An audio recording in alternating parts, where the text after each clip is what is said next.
Hi, this is Dana with Loose Leashes Dog Training, here to talk to you about my most favorite topic, which is walking your dog. January happens to be National Walk Your Dog Month, and I'm going to give you some tips on how to make your walks the most beneficial for your dog. A lot of people don't understand the importance of walking your dog, and they think that they have a backyard, so the dog doesn't really need to go for walks, when that is entirely not true. In fact, 9 out of 10 dogs that I've trained are dogs that are having behavioral issues, and the first thing I ask is, how often does your dog go for a walk? And the immediate answer is, we don't need to walk our dog because we have a big fenced-in backyard. So I've never trained a dog that was getting structured walks every single day and was still having behavioral issues. So I am a firm believer that when you take your dogs on structured walks, the chances of them having behavioral issues are much, much less. So what is a structured walk? A structured walk is when you have your dog walking 100% at your side in a heel position. A lot of times you will see dogs walking with retractable leashes. You will see dogs kind of zigzagging in front of their owner, pulling their owner, sniffing everything, marking on everything, and that is not a structured walk. Structured walk, your dog is 100% focused on you. So if your dog is pulling and kind of making all the decisions, when you get back home, your dog is going to be just as excited and have just as much energy from before you even started going on a walk. So when you take your dog on a structured walk, when you come back home, the dog is going to be much calmer, and the difference is you've worked the dog's brain instead of just their body. So there are a couple of really important differences between a structured walk and a walk where the dog can do whatever it wants. The first thing is, when you're walking a dog on a structured walk, the dog is 100% focused on you. The dog is looking straight ahead, ears will be back, tail will be mid-level sway, and the dog is focused. So your dog is just walking, looking up at you, checking in, giving you eye contact, not looking at things that walk by, not focused on other dogs, squirrels, bicycles, anything like that. The difference between a structured walk and a regular walk is that you are making all of the decisions on a structured walk, where on a regular walk, the dogs are making all of the decisions. Another main difference is that your dog is using mental energy instead of just physical energy on a structured walk. So that means that you're stopping, you're giving your dogs commands, you're making your dogs follow you, your dog is heeling, your dog is sitting when you stop, things like that. On a structured walk, your dog is staying out of trouble. If your dog is free playing in the backyard, they're probably digging holes, they're probably trying to hop your fence, they're starting fights with the other dogs. It's just a whole lot of chaos in a backyard. Even in a dog park, it's just a lot of chaos. Dogs are doing whatever they want. They are using absolutely no mental energy. So a structured walk, your dog is staying out of trouble, your dog is focusing, your dog is paying attention. Another really big difference between the two types of walks is that on a structured walk, your dog is being exposed to a lot of things. Your dog is being exposed to strangers, unfamiliar territories, unfamiliar smells, different dogs, squirrels, bikes, all those types of things that if you don't regularly expose your dogs to these, they will be reactive because they're not used to seeing them. So when you're walking your dog is getting to see all of these different things and realizing that they shouldn't react towards that. And they will rely on you to make decisions for them. Should I start pulling when I see a squirrel? Should I start lunging when I see another dog? So you're going to be able to give your dog lots of information on a structured walk. The dog is going to be really paying attention to you. So if you stop to talk to somebody, your dog is going to go in a sit position and just kind of sit there and not be pulling, telling you, come on, let's go. You're going to be the person who is deciding, okay, I'm going to start walking now, and you're going to follow me. Another very big difference is when you go on a structured walk, when you get home, your dog is mentally and physically drained, as opposed to going to the dog park where your dog is physically tired but comes home and is still wreaking havoc in the house because it hasn't drained any of the mental energy.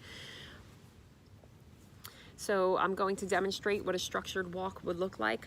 On a structured walk, we're not stopping and marking on things. We are not stopping to smell everything on the ground.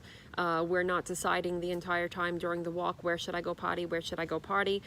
If your dog does need to potty on a walk, you will bring them to a designated area, give them the full leash, tell them to go potty, they go potty, then you take them back on a structured walk. So they're starting to learn that they go potty in specific spots depending on where the human wants them to go on walks. So marking is a terrible habit. If your dog is marking on everything, you're basically telling your dog, the dog is telling you, this is mine, this is mine, this is mine, this is mine. And you do not want your dogs to be claiming things as you're walking them.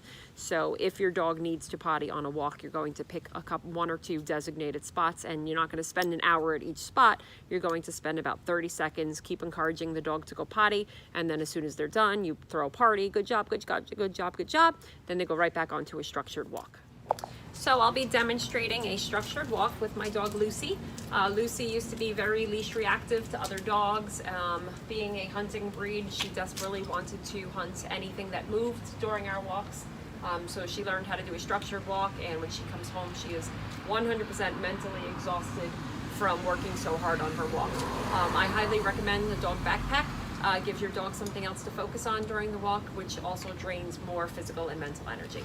So I use a hands-free leash with Lucy, but any type of short leash would be fine. You want to make the dog wait at the front door, so you don't want to start your walk by having the dog pulling you outside the door, because that's only going to set up your walk to be pulling the entire time. So I would come to your door, open the door, tell the dog wait till the dog is not pulling. As soon as the dog is paying attention to you, giving you eye contact, you'd say the word break, and you would move on. So we already did that here with Lucy, so I'm just going to demonstrate what the structured walk should look like. Break.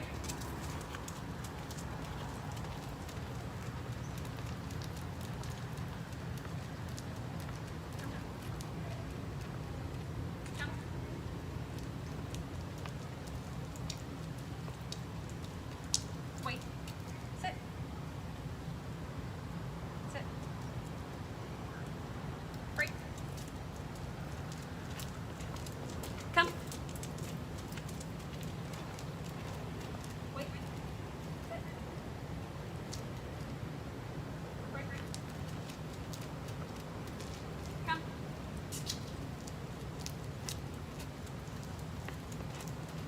Come. Wait. Sit. Break.